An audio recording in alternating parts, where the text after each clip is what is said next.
Every single day across the world, an ambulance crashes. I'm going to show you how to keep your ambulance safe. I've compiled my top 10 EMS driving tips into this one video. Now, we're going to start from pre-shift and go all the way to when we're driving lights and sirens. First is your mind and your mental. Accidents happen when you are not sharp.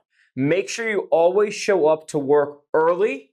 You're focused, your ambulance is organized, you've checked the oil and the lights, and you are ready to go in communication with your partner.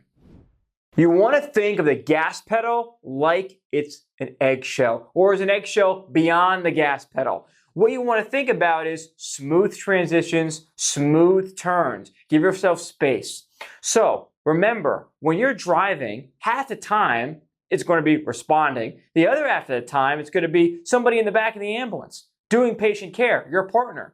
So you want to be smooth in the turns, and you also want to think of that eggshell because they're providing patient care in the back of the ambulance. You don't want to be jostling them around when we're trying to get an IV, right? Let's move on to number 3.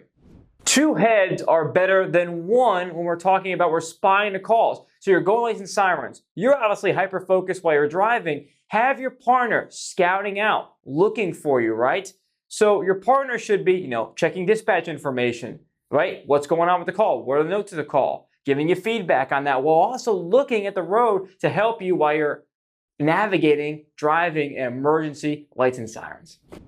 Did you know that most ambulance accidents occur in the intersection? You going lights and sirens through a red light is the most dangerous spot for you to be in. Here's what you want to do. You want to change the siren tones as you get closer and closer and closer. Go from 1 to 2 to 3. You also have the horn button to use to move cars, right? But also you want to hit that a few times as you're going through the intersection. Wake people up. They're in their own world. They're texting, they're talking on the phone, they're looking back, right? People are distracted driving all the time, especially nowadays. So that siren wakes them up. As the siren is waking them up, we want to scan the drivers. So we're approaching the intersection, we're at the intersection, we want to stop the vehicle, we want to scan drivers. So I'm scanning for eyes, I'm scanning eye contact. If they make eye contact with me, they will see the giant ambulance, we hope, with lights and sirens and the siren flaring that we're going to a call, right? So that is what we want to look for, scan the eyes.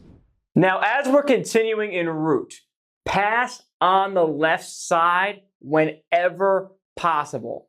Now, there are times when you're in the ambulance where the traffic is so immense, it's impossible. There's no way you can pass on the left.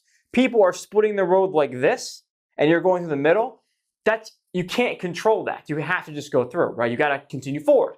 But pass on the left whenever possible and try to get the cars to slide to the right. Easier said than done, but trust me, pass on the left. Parking the ambulance when you're used to driving a car, SUV, or even a truck, it can mess with your mind. It's a giant vehicle. So when you're a rookie EMT, you want to practice backing up, practice, odd parking maneuvers as much as possible with your senior partners or even your other new partner, whatever you're doing. But practice as much as possible. Do not be afraid to ask for extra help with backing the ambulance up. Because there's going to be a time when you have an emergency situation, you got medics in the back and they're working patients, and you've got to make a crazy turn to back the ambulance up into the hospital between 2 big, ambulances. You got to know how to do it in one foul swoop. So practice, practice, practice. I'm going to say always, but whenever possible, have somebody spot you backing up on scene, right? You've probably seen this. You've probably seen this, right? Turn the wheel, come this way, turn the wheel, come this way. That's what we mean by a spotter, go like this, right? Those are some of the signs that you'll see when someone's backing you up, turning different directions, stopping, come on back, stop, right? Have a spotter. It is crucial. The spotter is your safety net from you crashing the ambulance. Use it whenever you can. Remember the first tip, I talked about your mindset coming into work. Well, another one is knowing the roads builds your confidence, makes you less nervous as a rookie EMT.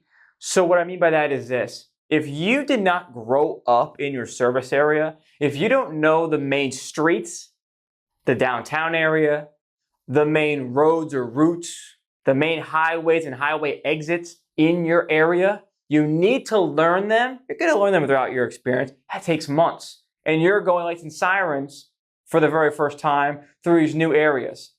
I recommend that you start to spend some off-duty time. It could be a little before shift, a little after shift, or whenever you find time, just going through the different neighborhoods and communities. It only takes a few days to get used to it. But you'll know, okay, oh wow, this is the main road here. This is the main road here. Look at the GPS on your Google Maps. Look at the lay of the land so you know, oh wow, so there's a hospital over here, hospital over there. Okay, interesting. I know it now.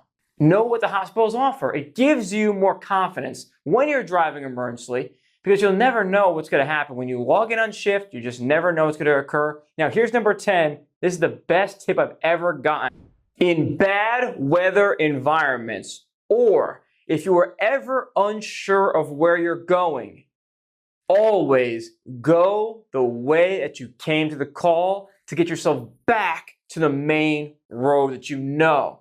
So what I mean by that is this. Let's say you were in blizzard-like conditions.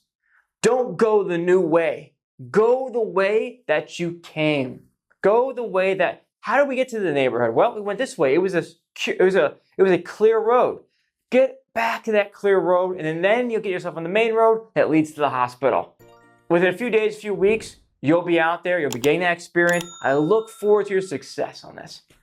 The first link in the description is lifetime access to my video vault that includes 420 videos of content, EMT, advanced EMT, paramedic level school prep, medications, anatomy and physiology, and national registry prep at every single level is the first link in the description. And my new EMS friends, I will see you on the next video.